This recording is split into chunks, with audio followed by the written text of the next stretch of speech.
세상에는 멈추지 않고 일정하게 끊임없이 반복되는 것이 있습니다.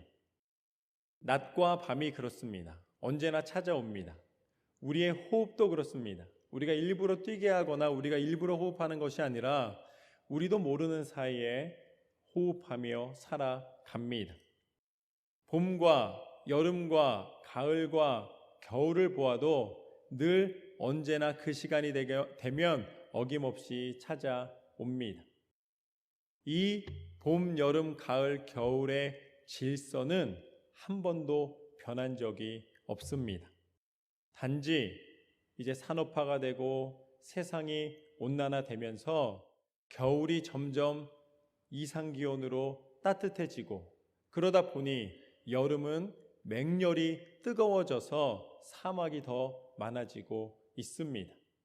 이것은 하나님이 지으신 것을 사람들이 훼손하여서 생긴 현상입니다. 그러나 큰 틀의 규칙은 질서는 변하지 않았습니다. 사람이 아무리 유전자를 연구하고 변형시킨다 할지라도 사람이 아이로 태어나서 어른이 되어 노년이 된다는 것은 바꿀 수가 없습니다. 어른이 갑자기 태어날 수가 없다는 것이죠. 아무리 연구를 해도 하나님이 만드신 그 질서를 바꿀 수가 없는 것입니다. 그래서 하나님 말씀하십니다. 18절 말씀에 보면 대저 여호와께서 이같이 말씀하시되 하늘을 창조하시니 그는 하나님이시니 그가 땅을 지으시고 그것을 만드셨으며 그것을 견고하게 하시되 혼돈하게 창조하지 아니하시고 사람이 거주하게 그것을 지으셨으니 나는 여호와라 나 외에 다른 이가 없느니라. 하나님께서 혼돈되게 창조하지 않으시고 우리가 거주할 수 있게 창조하셨다라고 말씀하고 계십니다. 하나님으로부터 모든 만물이 창조되고 시작되었기 때문에 그 과정과 그 끝을 주관하시는 분은 누구신가? 다른 이는 없나니 오직 하나님 한 분뿐이십니다. 이 말은 모든 피조물이 하나님이 만드신 질서 속에 살아가고 있다는 것입니다. 여기서 우리는 하나님의 의를 발견하게 됩니다. 이것이 오늘 말씀의 첫 번째 교훈입니다. 진정한 의는 하나님의 질서를 인정해 드리는 것이다. 진정한 의는 하나님의 질서를 인정하는 것이다. 하나님의 의는 자연의 질서를 통하여서 우리의 눈에 보이게 됩니다. 그렇지만 눈에 보이지 않는 질서가 있습니다. 그것이 바로 영적 질서입니다. 영적인 사람이라는 것은 그러한 영적 질서를 느끼고 그 영적 질서를 쫓아 살아가는 것입니다. 우리가 바람이 눈에 보이지 않습니다. 그런데 어떻게 알 수 있는가? 이 깃발이 흔들리는 것을 보면서 바람이 지나간다는 것을 인지하게 됩니다. 성령이 우리의 눈에 보이시지 않으십니다. 그렇지만 성령이 무엇을 통하여 증거되는가? 하나님의 사람의 고백과 행함을 통하여 나타나는 것입니다. 성령의 사람은 눈에 보이는 성령이 아니라 눈에 보이지 않으시는 성령께서 그 안에 임하셔서 그를 뜨겁게 하시고 그를 변화시키시고 그를 통하여 하나님의 일을 행하십니다. 남들이 볼 때는 실망할 수밖에 없는 상황이에요. 그런데 성령이 임한 사람은 어떤 말을 하는가? 해보자. 할렐루야. 성령이 임한 사람은 어떻게 되는가? 낙심하고 쓰러지고 우울해하고 넘어지는 것이 아니라 그래, 지금부터 하나님이 함께 하시니 이 일을 통하여 하나님의 영광을 선포하리라. 나의 연약함을 통해 하나님의 강함이 나타나실 것이고 성령의 능력을 통하여 하나님의 말씀이 선포될 것이며 성령께서 친히 행하시리라. 할렐루야. 성령의 사람은 눈에 보이지 않으시는 성령에 이끌리어 하나님의 영광을 선포합니다. 그것이 영적인 증거입니다. 눈에 보이지 않는 성령께서 임하셨을 때에 서로 알아볼 수 있는 것은 무엇을 통해 알아볼 수 있는가? 그의 우선순위가 바뀐다는 것입니다. 세상을 쫓아가던 눈이, 세상을 바라보던 기준이 이제는 철저히 하나님의 것을 먼저 행하게 됩니다. 하나님의 일을 기뻐하고 하나님이 기뻐하시는 일에 내 모든 마음과 내 정성을 쏟아놓게 되는 것이죠. 하나님 우선으로 영적인 사람이 되면 눈에 보이지 않는 하나님이 그 삶을 통해 증거되십니다.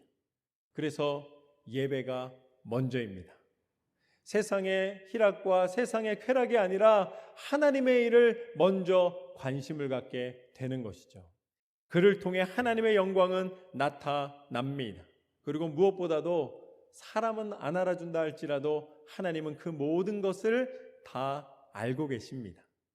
오늘 19절 말씀에 보면 이렇게 나와 있습니다. 나는 감추어진 곳과 캄캄한 땅에서 말하지 아니하였으며 야곱 자손에게 너희가 나를 혼돈 중에서 찾으라고 이르지 아니하였노라. 나 여호와는 의를 말하고 정직한 것을 알리느니라. 하나님은 감추인 모든 것을 드러내실 수 있는 분이십니다. 그것을 보시고 하나님께서 인도하여 주십니다. 하나님은 의로우시며 정직하신 하나님이십니다. 그래서 하나님의 형상대로 지음받은 우리는 하나님을 쫓아 하나님 닮은 모습으로 정직함과 성실함과 하나님의 의를 힘입어 살아갈 수가 있습니다. 역사 속에서도 우리는 하나님의 의를 발견하게 됩니다. 오늘 말씀, 이 이사야서 말씀을 쓸 당시에 이 유다는 강성함을 자랑하다가 점점 쇠퇴하는 시기에 들어가게 됩니다. 아수르가 점점점 강해져서 이스라엘을 정복하게 되고 그 아수르가 끊임없이 유다마저 위협하며 괴롭힙니다. 그러니까 유다 사람들이 생각할 때에 제일 큰 적은 아수르라고 생각을 했습니다. 그래서 이곳저곳에다가 손을 벌려서 도움을 요청하게 됩니다. 그러나 하나님께서는 아수르가 아니라 바벨론의 손을 들어 너희에게 하나님의 뜻을 깨닫게 할 것이다 말씀을 하십니다. 그런데 유다는 당시에 그것을 인정하지 못했습니다. 그렇지만 이사야의 예언대로 바벨론에게 끝내 멸망당하게 됩니다. 바벨론이 거대한 나라가 되어서 아수르도 정복하고 이 유다도 정복하고 그 당시 중동 지역의 패권을 장악하게 되는 것이죠. 이제 드디어 하나님 말씀대로 되었으니 유다 백성들이 신음하며 하나님 앞에 간구합니다. 하나님, 우리의 포로된 것을 긍휼히 여겨 주옵소서. 그때 하나님께서 예언자들을 통해 약속하십니다. 이사야를 포함해서 선지자들을 통해 뭐라고 말씀하시는가? 너희를 내가 다시 살릴 것이며 회복시킬 것이며 다시 건질 것이다. 너희를 그곳에 내버려 두지 않을 것이다 말씀하셨습니다. 그렇지만 바벨론의 포로 상태에서는 아무런 소망이 보이지가 않았습니다. 바벨론의 강성함을 봤을 때 반란을 일으킬 가능성조차 보이지 않았기 때문에 주변에 있는 나라들이 이 바벨론을 무너뜨린다는 것은 상상도 할 수 없는 일이었기에 유다 사람들에게는 그 소망이 꺼져가는 불꽃처럼 보였습니다. 그렇지만 그 가운데 하나님은 끊임없이 말씀하십니다. 내가 너를 회복하리라. 내가 너를 회복시키리라. 유다 백성들은 그래서 다윗과 같은 어떤 한 위대한 인물이 탄생해서 이 모든 것을 뒤집을 수 있는 강력한 힘이 있기를 간구하였고 기대하였습니다. 그러나 그 일은 오랜 기간 일어나지 않았습니다. 그런데 한 곳에서 한 나라가 이제 일어나게 됩니다. 아수르를 물리치고 일어난 나라는 바로 메디아였습니다. 성경에는 메데라고 나와 있는 이 나라가 강성하게 일어나게 됩니다. 그러니까 이 메데라는 나라를 통해서 바벨론을 물리친다면 희망이 보이게 되는 것이죠. 그런데 그 메데에 속국이 있었습니다. 메데에게 속한 속국, 작은 나라가 있었는데 거기가 바로 페르시아입니다. 성경에는 바사 왕국이라고 나와 있습니다. 이 바사 왕국이 그 당시에 작은 나라로 있었기 때문에 유다 입장에서는 너무나 멀리 떨어진 거예요. 바벨론도 멀리 있고 메디아도 멀리 있고 페르시아는 눈에 보이지도 않았습니다. 그러니까 하나님, 어떻게 해야지 우리가 이 포로에서 자유함을 얻을 수 있겠습니까? 소망이 보이지 않습니다. 매일마다 하나님의 긍휼을 구하며 하나님 앞에 기도하게 됩니다. 그런데 어떠한 일이 벌어지게 되는가? 오늘 말씀해 보면, 오늘 45장 1절 말씀해 보면은 여호와께서 그의 기름 부음을 받은 고레스에게 이같이 말씀하시되 내가 그의 오른손을 붙들고 그 앞에 열국을 항복하게 하며 내가 왕들의 허리를 풀어 그 앞에 문들을 열고 성문들이 닫히지 못하게 하리라. 이사야를 통해 하나님이 예언하게 만드십니다. 그런데 150년 후에 하나님께서 어떠한 일을 벌이시는가? 이 메디아의 속국이었던 이 페르시아의, 이 바사 왕국의 고레스가 메디아를 정복하게 됩니다. 그리고 메데 바사 왕국으로 연합국을 만들어서 이제 바벨론을 정복하게 됩니다. 역사에서는 이것을 기적이라고 부르는 것이죠. 역사에서는 굉장히 놀라운 사건으로 다룹니다. 그렇지만 이 일은 이미 하나님께서 계획한 일이셨더라.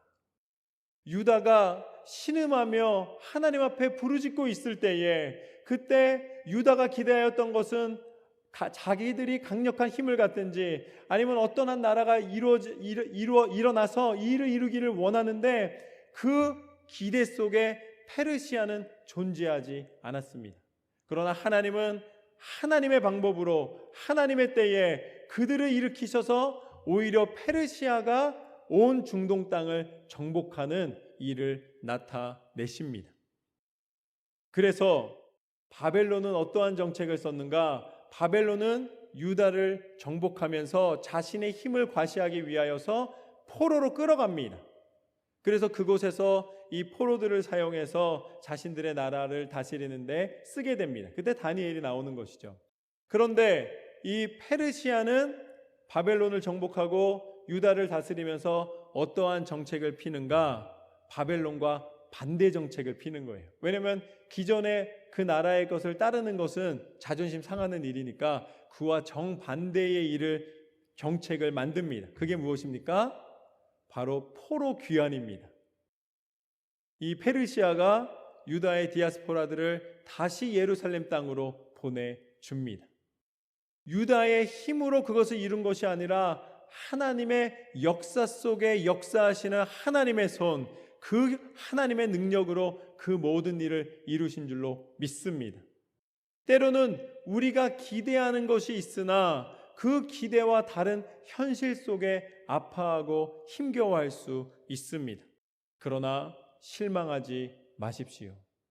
내가 기대하는 방법, 내가 기준하는 방법이 아니라 하나님은 페르시아를 예비하셨던 것처럼 여러분의 인생 가운데 하나님의 방법으로 하나님의 일을 이루실 줄로 믿습니다. 도무지 알 수 없는 하나님의 섭리 가운데 하나님이 치료하게 하여 주십니다. 하나님이 회복시켜 주십니다. 하나님의 놀라운 능력의 손으로 인도하여 주실 줄로 믿습니다. 그렇게 하나님께서는 그 보이지 않는 곳에서 하나님의 손으로 역사를 써내려 가신 것입니다.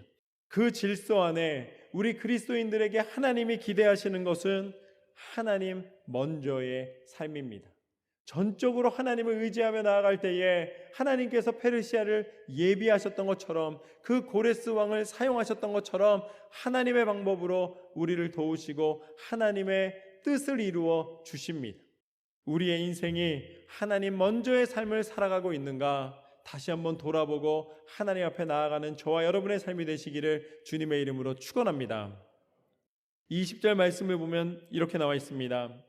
열방 중에서 피난한 자들아, 너희는 모여오라. 함께 가까이 나아오라. 나무 우상을 가지고 다니며 구원하지 못하는 신에게 기도하는 자들은 무지한 자들이니라. 하나님은 안타까워하십니다. 능력은 하나님께 있는데, 모든 해답은 하나님의 손에 있는데 어찌하여 우상에게 절하고 어찌하여 나 없는 곳에서 방황하고 있느냐. 하나님 앞으로 나오기를 원하시는 것입니다. 어찌하여 우상에게 절을 하느냐? 내가 너와 함께할 때에 너에게 하나님의 길이 보이게 되느니라. 사람들은 끊임없이 우상을 잡고 끊임없이 하나님 없이 방황합니다. 이것을 사도 바울은 뭐라고 불렀는가? 사도행전 17장 22절 말씀에서 뭐라고 하냐면 너희를 보니 범사에 종교심이 많도다. 그것을 종교심이라고 부르고 있습니다. 종교심은 보이지 않는 하나님을 어떻게 해서든지 보이는 대상으로 만들기 원하는 사람의 욕심입니다. 그래서 나무가 됐든 돌이 됐든 어떤 모양에서든지 자신 눈앞에다가 하나님을 두고자 노력하는 것입니다. 보이지 않는 하나님을 보이는 하나님으로 있을 수 없는 일을 계획하다 보니 기괴하고 이상한 신들이 만들어지는 것입니다. 괴상한 모습으로 만들어지고 사람을 위협하는 모습으로 보이는 것이죠. 손이 몇 개고 코가 달리고 눈이 몇 개고 이상한 모습으로 나타나게 되는 것입니다. 왜냐하면 하나님은 보이지 않는 하나님이시기 때문입니다. 보이지 않는 하나님이시만 우리 가운데 역사하시는 하나님을 믿는 것이 하나님이 우리 가운데 나타내시는 하나님의 사람에게 증거하시는 증거입니다. 기복신앙이라는 것이 있습니다. 기복신앙은 무엇인가? 기복신앙은 또 보이지 않는 하나님을 인정해 드리는 거예요. 그런데 그게 좀 이상합니다. 어떻게 이상하냐면 보이지 않으셔도 되는 거예요. 보이냐 안 보이냐는 중요한 게 아니에요. 중요한 건 무엇이냐? 내가 원하는 것을 주시느냐 주시지 않느냐가 중요한 거예요. 그러니까 기복신앙은 하나님은 안 보이셔도 결과는 눈에 보여야 된다는 거예요. 근데 그 결과가 내가 계획했던 것, 내가 바라고 있는 것과 동일해야 된다. 아닙니다. 그것은 하나님의 기대와 일치하지 않습니다. 하나님이 기대하시는 우리의 영적 신앙은 무엇인가? 보이지 않는 하나님을 믿으며 하나님께서 행하실 그 시간과 그 방법을 온전히 인정해드리고 따르며 순종하는 것입니다. 그렇게 하나님께 맡겨드리는 삶을 살아가는 사람, 그 사람이 바로 하나님 앞에 영적인 사람으로 인정받게 되는 것이죠. 그때 하나님이 이렇게 말씀하십니다. 21절과 22절 말씀을 보면은 너희는 알리며 진술하고 또 함께 의논하여 보라. 이 일을 옛부터 듣게 한 자가 누구냐? 이전부터 그것을 알게 한 자가 누구냐? 나 여호와가 아니냐? 나 외에 다른 신이 없나니 나는 공의를 행하며 구원을 베푸는 하나님이라. 나 외에 다른 이가 없느니라. 땅의 모든 끝이여 내게로 돌이켜 구원을 받으라. 나는 하나님이라. 다른 이가 없느니라. 다른 이가 없느니라. 다른 이가 없느니라. 3번에 걸쳐서 하나님 말씀하시면서 뭐라 그러십니까? 나는 너의 하나님이니라. 하나님께서 우리 가운데 당신의 이름으로 모이기를 원하시고 당신의 이름 가운데 함께하기를 원하십니다. 이것이 오늘 말씀의 두 번째 교훈입니다. 진정한 의인은 하나님 앞에 모이는 것이다. 하나님의 이름으로 모이는 곳, 바로 하나님의 교회, 하나님 앞에 드려지는 예배입니다. 오늘 말씀에 뭐라고 나와 있습니까? 땅의 모든 끝에서 내가 너희를 부를 것이다. 여러분, 땅끝까지 도망가도 소용이 없습니다. 하나님의 시선에 벗어날 수 있는 방법이 없다는 거예요. 내가 땅끝에서도 부르신다는 것은 온 땅과 온 곳이 하나님의 손에 있다라는 것입니다. 그곳에서 돌이켜 내게 돌아오라고 말씀하고 계십니다. 하나님은 돌이켜 돌아온, 회개하며 돌아온 당신의 백성을 회복시키시고 다시 그 모인 곳에 임하시겠다고 약속해 주십니다. 오직 한 분 하나님을 믿기에 우리는 300선교의 이 발걸음을 멈추지 않는 것입니다. 온 땅과 민족 가운데 복음을 증거하며 우리가 열심을 내는 이유가 무엇입니까? 하나님이 우리와 함께 하시기 때문입니다. 그래서 하나님 앞에 나아가는 것입니다. 그곳에 교회를 세우고 하나님의 백성들이 모여 하나님을 높여드리는 것입니다. 하나님 앞에 우리가 함께 모여 행하는 것이 무엇입니까? 하나님의 교회가 된다는 것은 서로의 아픔과 서로의 괴로움을 나누며 서로 사랑으로 하나 되어 기도하는 것입니다. 중보하며 서로 가운데 하나님의 행하심을 나타내는 것입니다. 그래서 비록 연약한 가운데 있다 할지라도 우리가 다시 한번 용기를 내는 이유는 우리가 함께 모여 기도하기 때문입니다. 하나님의 교회, 하나님의 예배, 하나님 앞에 진정한 기도, 이 모든 것을 통해 모인 우리를 실망케 하지 않으시고 하나님은 우리 가운데 하나님의 역사를 나타내시는 줄로 믿습니다. 마지막으로 23절과 24절과 25절 말씀을 보면 내가 나를 두고 맹세하기를 내 입에서 공의로운 말이 나갔은즉 돌아오지 아니하나니 내게 모든 무릎이 꿇겠고 내 혀가 맹세하리라 하였노라. 내가 내게 대한 어떤 자의 말에 공의와 힘은 여호와께만 있나니 사람들이 그에게로 나아갈 것이라. 무릇 그에게 노하는 자는 부끄러움을 당하리라. 그러나 이스라엘 자손은 다 여호와로 말미암아 의롭다함을 얻고 자랑하리라 하느니라. 아멘. 이것이 오늘 말씀의 세 번째 교훈입니다.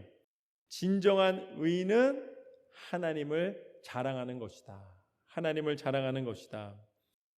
우리가 하나님의 의를 힘입고 세상 가운데 말씀 안에서 나아가게 되면은 얼굴을 숙이거나 부끄러워하지 않습니다. 그래서 사도 바울은 로마서 1장 16절 말씀에 이렇게 고백합니다. 내가 복음을 부끄러워하지 아니하노니 이 복음은 모든 믿는 자에게 구원을 주시는 하나님의 능력이 됨이라. 먼저는 유대인에게요 그리고 헬라인에게로다.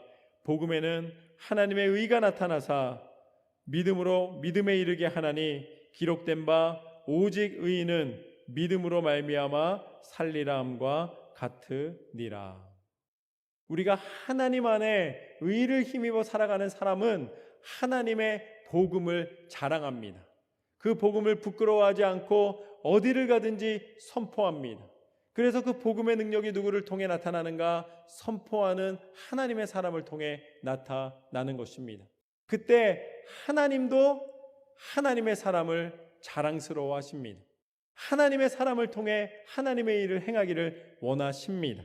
그래서 욥기서 1장 8절 말씀을 보면은 욥에게 하나님께서는 인정하시며 욥을 공격하기 원하는 사단에게 이렇게 말씀하십니다.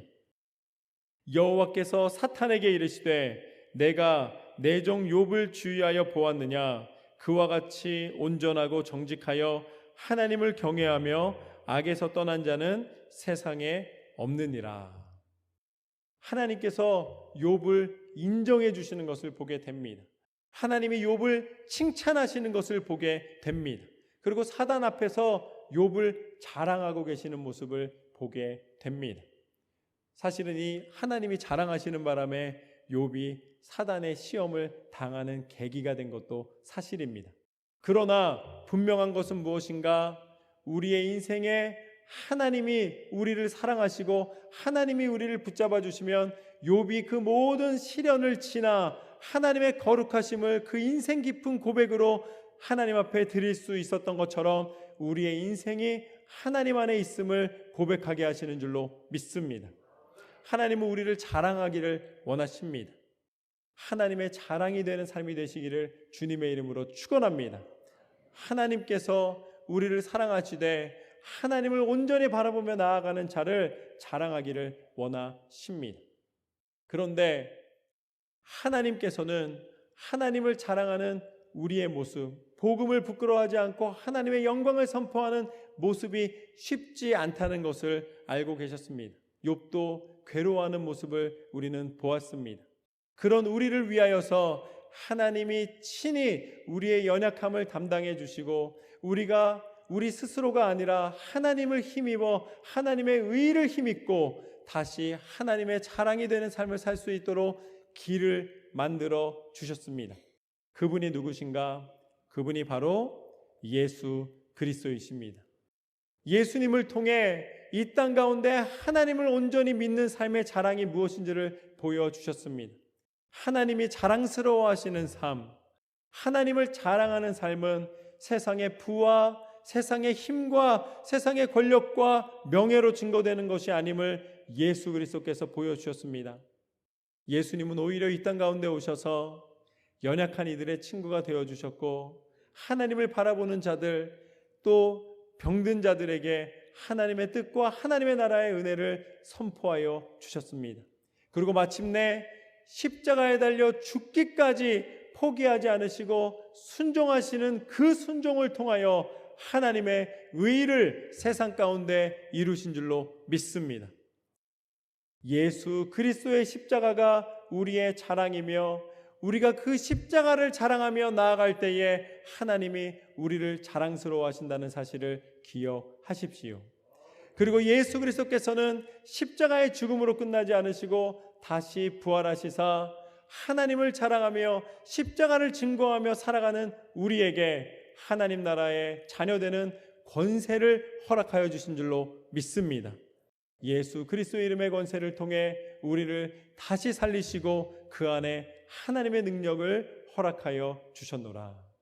하나님의 의를 힘입은 사람만이 하나님 나라에 들어가 그 복음의 능력 안에서 기쁨을 누리게 되는 줄로 믿습니다.